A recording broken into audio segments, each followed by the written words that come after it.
सही है। जी महाराज। और कमर दर्द का, जैसे माताओं को कमर दर्द होता है, अधिकांश कहते हैं बच्चा पैदा होने के बाद स्त्रियों को कमर दर्द की प्रॉब्लम शुरू हो जाती है, और फिर ये कमर दर्द ना सारी जिंदगी महिलाओं को परेशान करता है। और आजकल तो पहली डिलीवरी के बाद से ही मतलब 25 साल की लड़की भी यदि है और एक बच्चा हो गया तो उस उम्र से ही कुछ लोगों को 25-30 साल की आयु से स्त्रियों को कमर दर्द की प्रॉब्लम कुछ स्त्रियों को शुरू हो जाती है, वरना 35-40 के बाद तो 80% स्त्रियों को कमर दर्द की प्रॉब्लम हो ही जाती है।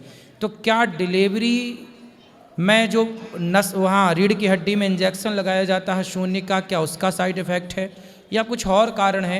कमर दर्द क्यों होता है? ये ना जी पहले नहीं हुआ करते थे। पहले एक एक लेडी 8-8, 9-9 बच्चों को जन्म देती थी जी। पहले नहीं होते थे, घर पे डिलीवरियाँ होती थी।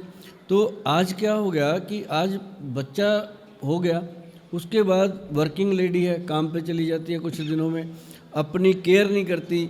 और दूसरी चीज़ क्या है कि पहले लड़की जब प्रेग्नेंट होती थी तो उसको 3-4 महीने रहते ही मायके भेज दिया जाता था।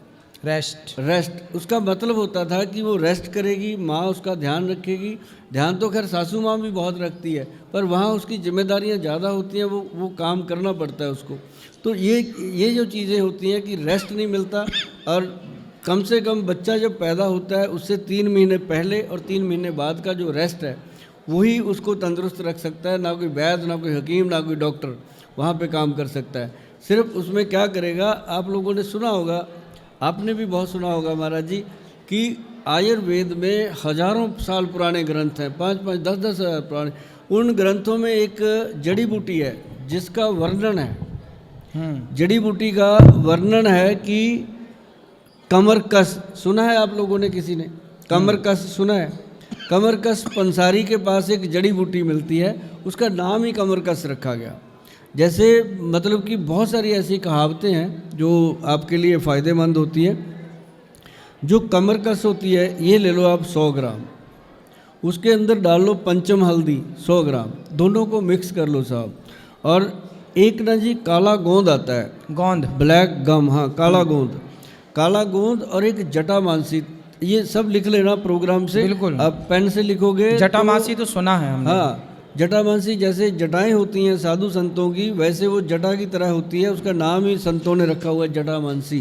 तो वो जो दवा होती है वो आपकी मतलब नसों को, जो नाड़ियाँ होती हैं, जैसे रीढ़ की हड्डी की नस है, अपनी बॉडी की नस है, तो नसों में जो प्रॉब्लम आती है वो उसको खोल देती है और ब्लड सर्कुलेशन को कारगर कर देती है। और उसके बाद क्या होता है कि बहुत सारे लोग हैं जो कमर के दर्द से फ़ायदा ले चुके हैं।